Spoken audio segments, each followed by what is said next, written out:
Welcome to a new episode of the CAP Podcast, Consumer Ammunition Tactics Podcast. I got a special guest today. I got my guy, Terry Arter, in the building. I'm going to be reading his bio, and we're going to get straight into it. So his name is Terry, or T. Arter. He's a 29-year-old options trader. So make sure y'all take notes so that you're going to get that bag, you feel me? He moved to Atlanta, Georgia prior to the pandemic, and he learned how to invest in the stock market. He lives in Columbus, Ohio, and targets a minimum of $1,000 a day in the stock market. Get into the bag. He's taught over 80 people how to print their own money in the stock market. He has a community of options traders called IROC. His famous slogan is winners only with the trophy. I like trophies, championships, all that. Welcome to the podcast, bro. How you feeling? Man, I appreciate you having me on here, man. I thought I'd never make it. Bro, this is crazy. Yeah, man. So, I read a very brief bio. Could we talk about maybe your upcoming and how you even got into stocks? Yeah, so I worked for the post office. I worked for the post office for 6 years. I got the opportunity to move to Atlanta, and I was making decent money, what I thought back then. And I had a shoe habit. I was telling my wife, I was, hey, I'm spending my money on pointless things. I need to invest my money. And she was like, well, find something. And I was like, all right. So I started reading about, the stock market, and then the pandemic came, and I had came across the recession. I realized people got rich in the recession. So they say a lot of times when recessions happens, people sell, but the investors, they buy. So I'm like, I got this extra money. Let me put some money in the market. And I actually jumped in crypto, and I bought like Bitcoin at like $3,500. And in like 2 weeks, it went to $12,000. After that, I was obsessed with stock market, man. Yeah. That's what's up, man. Yeah. So did anyone what's your family like? Did anyone in your family invest? Give us a background on that. I'm really the first entrepreneur in my family, man, to be honest. I mean, in my intermediate family, right? So I found out about Robinhood. I don't recommend Robinhood, but it's for novices. And so, you can invest small stocks on there. And then I really just started getting in the game. I was like, all right, I thought I was doing something, making money long-term, right? So when you got a long-term investment, you're actually buying a stock. So I used to target like $100 a day on long-term investments. I read up on new companies that was coming out. But then I found out about options. And then I realized what happened was I found out about options like 7 months later, right? I was in Fort Lauderdale. I was on the beach, and I had made $7,000 from my long-term investments. Like, that's a lot. Long-term investments in one day. And I was like, oh, $7K. So I told this guy, and this guy was like, oh, if you would have traded that options, you would have had 700,000. And I was like, what is that option? Yeah. You think you do something big, and then somebody's like, oh, you trade the option, you would have had 700,000. I'm like, 700,000. What is an option? Yeah. Ever since then, I just be doing options.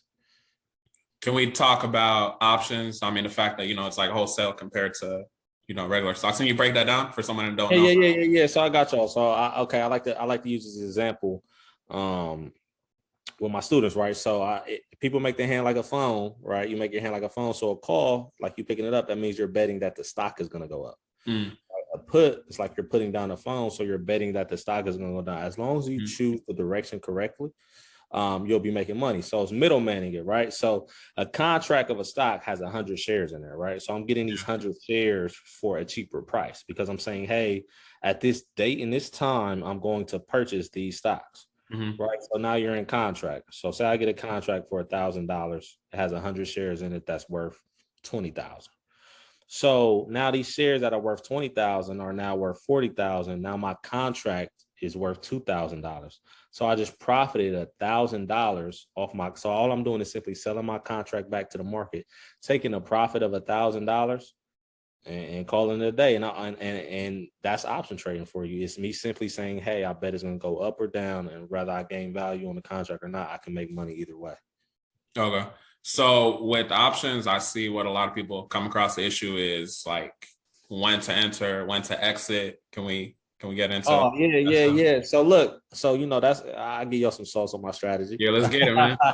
So, right, there's a lot of indicators out there, right? So for beginners, I usually tell them to use these, it's called the exponential moving average and the moving average. So you can set these up. I set these up at 10-10. So everybody can go on, I trade off a trading view.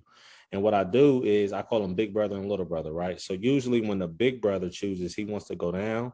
The little brother chooses he'll go down too, which forces the market to go down. So when they cross, that's your entry. It's very simple. As soon as they cross and they go in whichever direction, whether it be up or down, you can make your entry there. A lot of people get greedy, right? A lot of people like, oh, I'm making, a lot of money. I target 5 to 10% of my trades, right? Okay. 5% is so easy in the market. I'm talking about so easy. So if I put up $1,000, I can easily make $50, so on and so on, right? It's about consistency, right? So there's 253 trading days in a year. If you can make $100 a day, you can make $25,300 extra a year. You can't tell me. I mean, I don't know what your clock is like, but I could definitely use 25,300 extra dollars. 25,000. You know what I'm saying? Right. Yeah. Okay. So, okay, that's dope. So let's say I'm like, I bet I'm listening to the podcast episode. A lot of my listeners are like on credit, things like that. They fix their credit. They got, some funds. Maybe they want to do a little bit manufacturer spending to actually fund their account. Would you recommend that? I've done that before. I've done that. I actually maxed. So I got my Amex Gold card, right? Yeah. And I was like, and they told me basically, you gotta max it out in order to, increase your limit. Mm-hmm. So I was like, all right, I know how to flip this in no time. My bill be doing 30 days. I know I can make $1,000 a day within 30 days. Just run it up. So I maxed out my Amex Gold card. I invoiced myself from my business. Okay. I use my Amex card to pay it. I maxed that out. I think I ended up getting like $9,700. I transferred at 2.9%. Was it PayPal? Yeah. No, it was at 2.9%. It was Stripe. Same thing. Yeah. I think. Oh yeah. At the 2.9%. Yeah, I factored all that in there. Yeah. Okay. Okay. Cool. I got $9,700. I know I'm gonna be taxed on this. Because it's in my account. So I'm like, all right. So I added that. I factored that in there. I said, okay. So I need to run this up real quick. So I think within 3 weeks, I ran up like 15K. So I just paid it. I paid it all back, and then I kept what else was in there, and I kept running up from there. So I increased my limit with my credit card, as well as I got some free money in the stock market.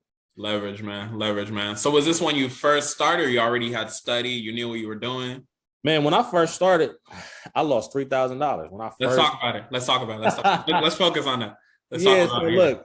So I had friends who were doing it, right? They were doing it, and they didn't know what they're doing. They were getting lucky. They were gambling, right? So I lost $3K like in like 2 weeks, and I'm still at my 9 to 5 at the time. I'm like, I can't. This is one of my paychecks. This is crazy. Yeah, I was just using one indicator. I really wasn't factoring news and things like that. So I lost $3K. I could have gave up. I was like, nah, I'm gonna get back. I'm gonna study, and I'm gonna, because I love the stock market. I'm passionate about it. But so I'm like, all right, I'm gonna get back. I'm gonna study it. And then what happened was I ended up taking a course. I ended up taking a Knots Don't Fold course, right? Okay, yeah. I ended up taking Knots course. Shout out to Knots. And when I was taking this course, I didn't get it. So I reached out to him. He tried to help me execute. I still didn't get it. I was like, all right, this is not making no sense to me. But I know he was making money. I'm like, okay, what can I do? So I was in I had a trucking partner at the time, and he knew somebody who was making $5K a day. He said, hey, I'm a partner with you, but I'm gonna link you with him. So I left after 8 p.m. 8 p.m. I got off work on a Sunday. I'll never forget. And I went over his house, and I was at his house till 2 o'clock in the morning. He's showing me all this stuff about the market, right? So I'm like, oh, I'm so excited. I run home. I tell my wife, not run home, but I get home. I tell my wife, I'm like, hey, I'm telling her, I'm manifesting all this stuff. I'm about to quit my job. He just showed me all this stuff. He got some more stuff to show me next week. I'm about to go crazy in this market. And what's crazy is he ended up catching COVID. And I ended up catching COVID. Crazy how life is, right? I ended up catching COVID. So what happened was he ended up passing away. Oh, wow. I never got to link with him again. After that shot, I never got to meet him again. He ended up passing away. And that's why my community is called iRock. Oh, I remember that in the interview. Yeah. His name was Eric, and they called him iRock. So I named my community after him, iRock, because I continued his legacy. My goal was to teach 1,000 people how to option trade. So yeah, I mean that's how I started, man. And I end up making money. I was making money in it, and then my business partner, he was like, "Hey, come show me this. Like, you're making $150 a day. You need to come over here and show me this. I'll pay you." Like, I'm not really into showing nobody anything, but I showed him. He was like, "All right, you showed me for free. Now you need to go teach this to a lot of other people. Yeah. And then he was like, that's how you can leverage, instead of just making money in the stocks, you can leverage digital courses, you can leverage teaching people, holding master classes. It's You a got a skill. Yeah. People think like, hey, I need 6 streams of income, but they don't understand you can leverage one to get those 6 streams. Get those, you can 20 or whatever. Yeah. Yeah.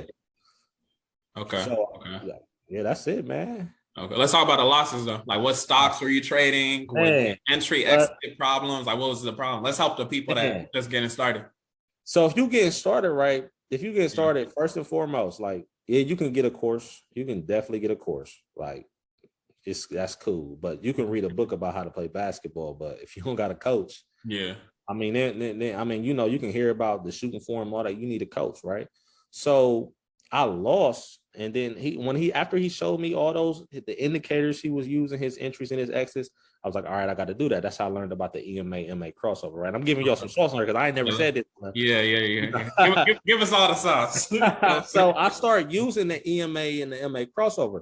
Yeah. And I was using it, every time it crossed, I would enter for, my calls or my puts. And I was smacking them. I'm like, okay, this is easy. 5%, 10%. And then I started adding other indicators when I started studying, reading the relative. Word indicators. No, we're not gonna go over that. Word indicators. I'm about to drop it down to you. I got you. So I started using the relative, he said, hey, I'm gonna get this. So look, the relative strength index, I started utilizing that. Yep, the RSI. I started using the RSI. I'm like, oh, this is very key. Then I started using the MACD. Okay. I'm giving you all the indicators, the pivots for the support and resistance. I learned levels. It's so many indicators out there to use to be successful in, right? So, and then I just came up with a strategy. And then as long as I stuck to that strategy and I started being consistent, I started seeing profit. So I started out, I was getting $100 days, right? I did a $100 30-day challenge, right? And I hit like 1,400. So I still was profitable for the most part. And then I was like, all right, I think I'm ready to move up to 200 days. I went to 200. I did 200 for 2 weeks and I jumped to 500. I was like, all right, I'm gonna do 500 for a week. And I hit 500 for a week. And I was like, you know what? I'm gonna just do $1,000 days now. And ever since then, I've been doing 1,000. That's been a minute from now. I've been doing $1,000 days in minimum. I have taken losses. My biggest loss was 13K. I took a 13K loss one day. Crazy. Right? Tesla? I think it was Tesla. Sold bipolar. Tesla scared me. Yeah, I took a 13K loss in one day, and I backtracked, and I can tell you one thing about option trading. I mean, this is one thing about anything, but I don't really take losses. I take lessons because I realized what I did wrong. You have to understand what you do wrong so you don't make that again. Document all your trade. If you're trying to get in trades and you're paper trading, or document all your trades to see what worked and what didn't work. Because I look back now, I would never do that same mistake again. I held my loss, hoping on faith that it would go back up, and it just kept going down. So, but right after that, I think 2 weeks later, I had my biggest dub, which was 10K, and then I hit 10K again right after that. So congratulations. Yeah, appreciate it, bro. I made the money back, but the thing is about trading, don't look for the home runs, look for consistency. Okay, I love that. I want to actually transition into, which you have already been talking about, the mindset when it comes to trading options. Right. So some people just think like, okay, trading options, but a lot of people sleep on the mindset, the fact that you could be trading emotional. Oh, this thing's going to go back up, things like that. Can we touch on the mindset? Yeah, look, hey, that's something I go over with my students as well. So a lot of times is people think options trading is gambling. Like if you want to gamble, just go to the casino, right? Just go to the casino. Options trading, you have to really put the work in for those. It's like boxing, right? You train all those months for that one fight, right? But you can get knocked out in the first round.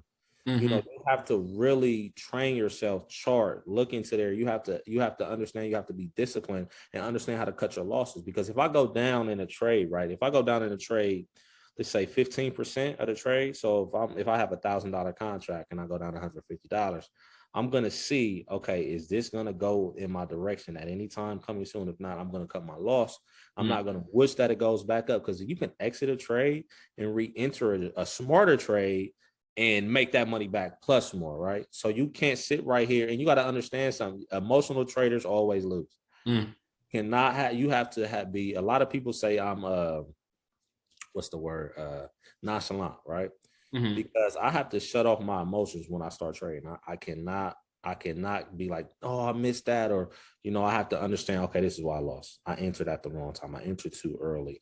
I document why I missed the trade. I can tell you right now on what's this? This is Saturday. So yesterday I traded. I hit 1,400 in 1 minute. Like 1 minute, right? So I'm like, oh, this is easy. I still got, that was a 50% trade. I'm like, oh, I got all the rest of this money to trade with. I thought I was on fire, right? Yeah. So I get into my next trade and I'm down 2,000. I'm like, all right. Wow. I'm like, hold on. But I knew the market was going down, but my entry was, oh, it's gonna keep going down, right? Which it did overall. And I recouped my money and I ended up profiting. Mm-hmm. But the thing is, I sometimes, even the trading, as long as I do, we do heat checks. Oh, I'm hot. I'm on fire right now. Let me recoup some more money. No, every trade you make needs to be strategic. Mm-hmm. Every move you make needs to be strategic. There, you cannot predict the market, so you got to kind of understand. A lot of people say put a tester in there, right? Get one contract. If it goes your way, then you can add 5, you add 10 more, right? Don't put the whole bag on one play and lose it because now you can't come back from it.